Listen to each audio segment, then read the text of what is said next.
प्रातः स्मरामि शरदिन्दुकरोज्ज्वलाभां सद्रत्नमन्मकरकुण्डलहारभूषां दिव्यायुधोर्जितसुनीलसहस्रहस्तां रक्तोपलावचरणां भवतीं परेशां। मैं हूं आचार्य रमाकांत मिश्र। अपने इस YouTube चैनल पर सभी दर्शकों का एक बार पुनः हार्दिक स्वागत करता हूं। उत्तर प्रदेश के अंदर चुनाव का कई पार्टियों ने, जितनी भी राजनीतिक पार्टियां हैं जो प्रदेश में अपना वर्चस्व रखती हैं, वो अपना अपना झंडा लेकर के और प्रचार प्रसार में जुट गई हैं। चाहे वो भारतीय जनता पार्टी हो, चाहे सपा और बसपा हो, प्रसपा और कांग्रेस हो। लेकिन आप सबकी विशेष आग्रह के कारण दर्शकों के कई बार फ़ोन कॉल के द्वारा कि गुरुजी, प्रियंका गांधी वाड्रा उत्तर प्रदेश के अंदर अपना अस्तित्व दिखाने के लिए क्या उनकी कुंडली कहती है, क्या इस बार वो अपना कुछ वर्चस्व दिखा पाएंगे उत्तर प्रदेश के अंदर चुनाव में। तो इस परिप्रेक्ष्य में मैं आपके समक्ष ज्योतिषी आकलन के आधार पर प्रियंका गांधी वाड्रा की कुंडली का आपके समक्ष ज्योतिष विधा के अनुसार बताने का प्रयास करता हूं। प्रियंका गांधी वाड्रा, जिनका जन्म 12 जनवरी सन 1972 को सायंकाल 5:05 पर दिल्ली में जन्म हुआ है। इनका जन्म के समय इनकी मिथुन लग्न है और लग्नेश जिस भाव में बैठता है, लग्नेश सप्तम भाव में विराजमान है, त्वरित फल देने वाला है। दाम्पत्य जीवन के लिए बृहस्पति और बुध दोनों ग्रह, एक ज्ञान के देवता, एक वाणी के देवता, और साथ में सूर्य की युति, 3 ग्रह सप्तम भाव में विराजमान है। ऐसे व्यक्ति का दाम्पत्य जीवन गुरु ग्रह होने के कारण, साथ में बुध अपना, जब लग्नेश बुध होता है, लग्नेश सप्तम भाव में है, तो उसके दाम्पत्य जीवन में अपना सुखद जीवन यापन करता है। परंतु सूर्य एक तेजवान ग्रह है, विच्छेदन कारक ग्रह है। आपस में सामंजस्य होने की स्थिति अच्छी नहीं बनती। तो मैं ये कह सकता हूँ कि एक तरफ बृहस्पति ग्रह संवारने का काम करता है, दूसरी तरफ सूर्य जो तेजवान ग्रह सप्तम भाव में ज्वलनशील है, वो दाम्पत्य जीवन को कष्टमय देता है। इसलिए सूर्य राजा है तो दाम्पत्य जीवन भी बहुत सुखद नहीं होगा, ऐसा ज्योतिष गणना के द्वारा प्रतीत होता है।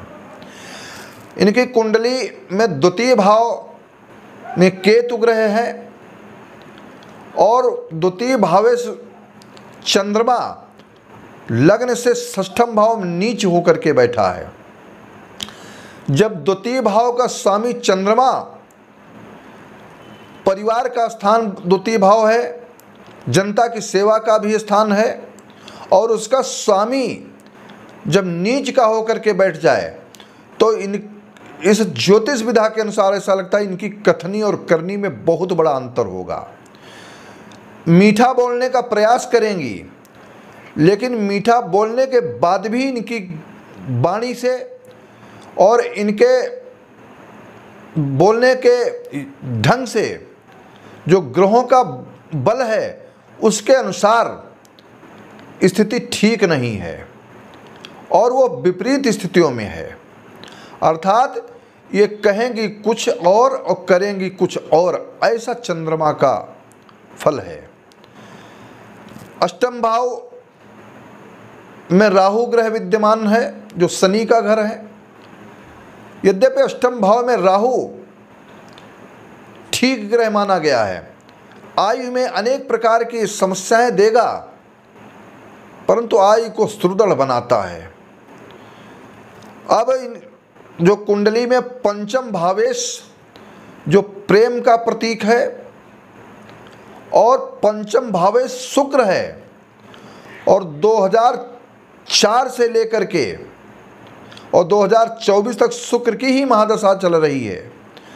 तो पंचमेश जो शुक्र मित्र ग्रही होकर के मूल त्रिकोण नवम भाव में भाग्य स्थान पर बैठा है, तो ऐसा व्यक्ति प्रेम करता है वैवाहिक जीवन में स्नेह करने के बाद, क्योंकि शुक्र विवाह का कारक है।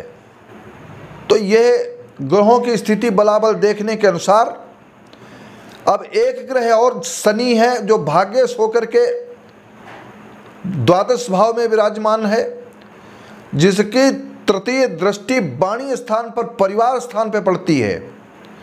तो परिवार में भी इनका आपस में सामंजस्य ठीक नहीं होगा, ऐसा ग्रहों के आधार पर दिखाई देता है। अब इनको उत्तर प्रदेश के अंदर कई बार आजमाया गया है। अपनी बात पर आते हैं। उत्तर प्रदेश में चाहे वह बनारस का चुनाव हो, चाहे पूरे प्रदेश की वागडोर संभालने का हो, कई बार ऐसा मौका आया है कि इनको अपना वर्चस्व दिखाने के लिए समय दिया गया है, और इनके पास ऐसा कोई नेता नहीं है तेजशाली जो जनता को अपनी तरफ मोड़ सके, परंतु जनता को छल और बहकावे में डाल करके कि शायद प्रियंका वाड्रा जी कुछ कर सकेंगी। तो इस प्रकार की गतिविधियों के आधार पर इनकी नवमांश कुंडली का एक दर्शन करता हूँ। नवमांश कुंडली में मेष लग्न है, लग्न में गुरु ग्रह और राहु विद्यमान। जब गुरु ग्रह की सप्तम दृष्टि विवाह स्थान पे पड़ती है सप्तम दृष्टि से, और उसी दृष्टि से राहु भी, तो एक साथ राहु और गुरु होने के कारण गुरु चांडाल योग बनता है। तो आप समझ सकते हैं जिसके लग्न में ही जो शरीर का स्थान है, एक तरफ दिखावा कुछ अच्छा होगा और करने की गति कुछ दूसरी होगी। यह गुरु चांडाल योग का फल है। सप्तम भाव में चंद्रमा और शुक्र और साथ में केतु ग्रह है। सप्तम भाव में जो शुक्र है वो विवाह का कारक, सप्तम का कारक होकर के स्वराशि पर विद्यमान है, लेकिन चंद्रमा आपस में शत्रु है और चंद्रमा मन का मालिक है। तो इसलिए आपस के सामंजस्य को यहां भी ठीक नहीं दिखाता है जो दाम्पत्य जीवन है। यह सारी स्थितियां ग्रह गणना के आधार पर दिखाई देती हैं, परंतु 2022 में जो चुनाव हो रहा है, और वो 2022 के चुनाव में क्या प्रियंका गांधी वाड्रा उत्तर प्रदेश के अंदर, अब एक, मैं तो केवल और केवल अपनी विचारधारा के अनुसार किसी पार्टी से लेना देना नहीं, परंतु ये कहना चाहता हूं कि स्कूटी का लॉलीपॉप दिखा करके कि स्कूटी बांटेंगे और स्मार्टफोन दिए जाएंगे, तो ये सब क्या है? अगर इतने रोजगार की गति प्रदान की जाए सरकार बनने के बाद में, तो वो व्यक्ति जीवन भर रोटी खाएगा। लेकिन ये छोटी छोटी चीज़ें दे करके, बहकावे में डाल करके, वोटों को बरकला करके जो पार्टियां करती हैं वो उचित नहीं है। पहले तो जिनकी जहां सरकारें हैं, चाहे वह कांग्रेस की सरकार हो और चाहे कोई भी सरकार हो, वहां पर ये चीज़ें बांट सकती हैं। चाहे वह छत्तीसगढ़ हो, चाहे राजस्थान हो, चाहे जिन प्रदेशों में सरकारें रहीं, वहाँ पर एक एक स्कूटी सभी कन्याओं को, और जितने भी कॉलेज की कन्या हैं उनको सबको दी जाए। मैं भी बहुत बड़ा प्रसन्न होऊंगा। उसका वर्चस्व जिस प्रकार से नरेंद्र मोदी जी ने पूरे गुजरात में जो कार्य किया, उस कार्यशैली के आधार पर इनको बढ़ने का मौका मिला है। अब यहाँ पर इनकी ग्रह गति क्या कहती है प्रियंका गांधी वाड्रा की, कि जो शुक्र की महादशा चल रही है 2004 से 2024 तक, लेकिन 12 मार्च 2020 से लेकर और 12 जनवरी 2023 तक इनकी बुध की महादशा में शुक्र का अंतर रहेगा। और बुध की महादशा में शुक्र भोग्याभिलाषी है, शुक्र लग्जरी सेवाएं देता है, और बुध राजकुमार है, त्वरित फल देता है। तो बुध की महादशा में यद्यपि लग्नेश और सुखेश बुध है, सप्तम भाव केंद्र में विराजमान है, तो इसलिए बार बार इनको मौका मिल जाता है कांग्रेस के होने के नाते। परंतु यह पहले की अपेक्षा लक्ष्मी नारायण योग बनाता है, तो पहले की अपेक्षा कुछ अच्छा कर सकेंगी, लेकिन सत्ता सुख से इसलिए वंचित रहेंगी क्योंकि कई ग्रह, चाहे वह द्वादश भाव में बैठा हुआ शनि हो और चाहे वह राहु ग्रह इनके नवमांश कुंडली में लग्न में बैठ करके नवम दृष्टि से भाग्य स्थान को देखता हो, तो यह बाधक बनता है।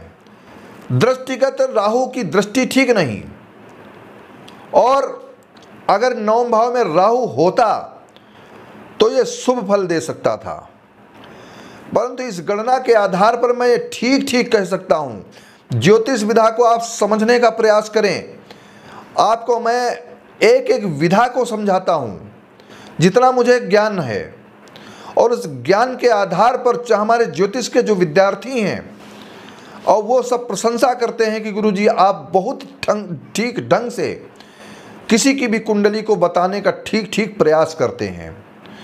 तो मैं कह सकता हूं सत्ता से कोसों दूर रहेंगी, और इस प्रकार से कुछ लोग छलावे में आकर के, क्योंकि एक तरफ बुध की महादशा में शुक्र का अंतर है, तो वो वर्चस्व को अच्छा दिखाने का प्रयास तो करेंगी, लेकिन यह सीटों में परिवर्तित होना असंभव सा दिखाई देता है, क्योंकि सप्तमेश जो नवमांश कुंडली में सप्तमेश शुक्र मारक होता है और अपने से तृतीय पराक्रम को नष्ट करता है, इसलिए यह स्थितियां होंगी।